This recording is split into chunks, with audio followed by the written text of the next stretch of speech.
This last stretch for the Nets, what has been working? Why has everything been turned around for them? Well, they're taking care of business first and foremost because they're playing weaker opponents. Very clearly, they've played a lot of teams that were playing without a lot of different guys. There was a game in Toronto a week or so ago where the Raptors had like 10 healthy bodies, but those were games earlier in the year that the Nets would have found a way to lose a lot of times, and they're finding ways to win. You can point to the change from Steve Nash to Jacques Vaughn. I think for the most part, the players have really responded well to Jacques. He has gotten them to play better defense.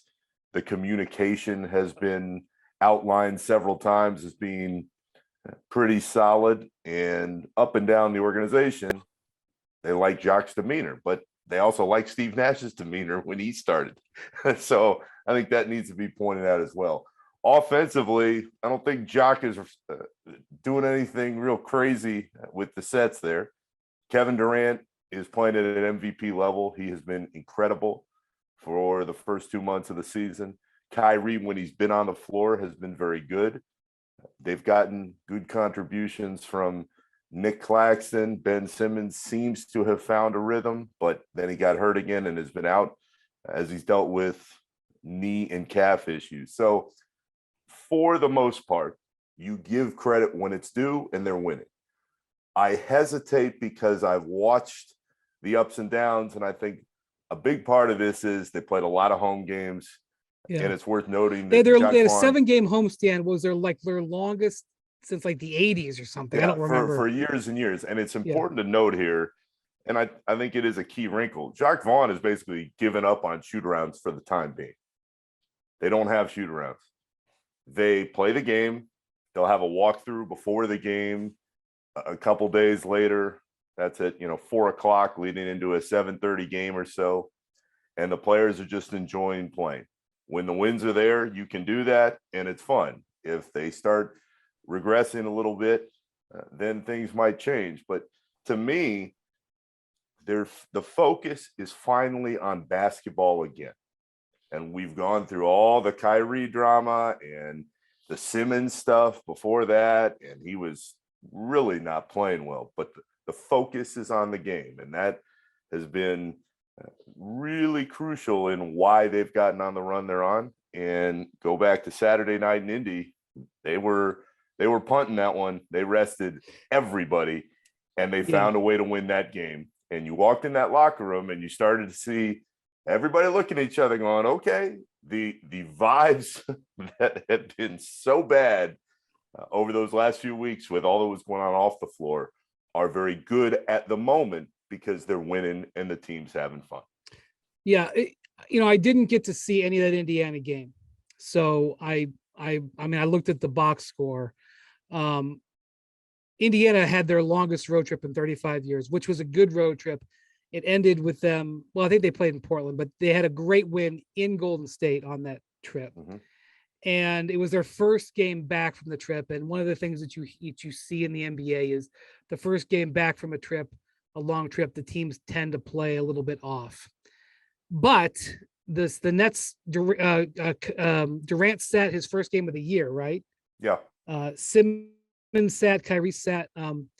You're right. They sacrificed the game and they still won it against the Pacer team. I mean, again, you can't take your hat off to the Pacers for all those wins on the West Coast and then say, they were off. I mean, you have to appropriately give credit to the Nets for winning the game. And I watching their defense this year has been like looking at a map of the Alps, because it goes, they're 30th. And then for like a week, they went to first.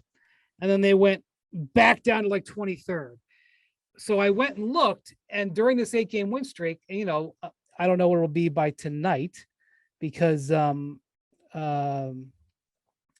got games going on, but coming into tonight's games in this last 8-game stretch, they were 12th in defense, which actually that sounds a little bit more sustainable than being first. Yeah. And the 11th in offense. Typically you think this is a dominating offensive team. if they had been like first in offense and like fourth in defense, I'd have said, well, I don't know about that, but those aren't stunning numbers. Now, Durant has been unconscious. He's been incredible. I don't know if, I don't have a catalog memory of his shooting. And I know that, he had a couple of stretches when he was with the Thunder, when he won all those scoring titles. I mean, there were times I just never thought he would ever miss. So, but in this 8-game stretch, I think he's shooting 63% from the field. I mean, 63%. So there is some hot in there, but like, I don't think they're going to be a top 10 defense on the season, but you tell me they play a 12th defense. Like, I don't know. I mean, do you think the way they're defending recently is something that they can sustain? Because I think that's a huge factor for them. I think it's solid, but I have questions if they can maintain it, because too often when you watch the Nets, and you saw it a lot during that run of home games where they were playing inferior opponents, aside from like the Raptors when they finally were healthy, the Celtics game comes to mind. Well, Celtics beat them. That was one thing. Celtics beat them. That was the loss. What happens is this team gets out to a nice start. They allow the team to kind of come back in the second quarter when KD gets his break. The third quarter, they push out a little bit, but they're never able to just run away with the game. And too often, I think through the year, that may be an Achilles heel for the group. But again, they're finding ways to close at the end, and they're making big shots. Usually it's Kevin. Kyrie has had his moments. Thanks for watching ESPN on YouTube. For live streaming sports and premium content, subscribe to ESPN Plus right now.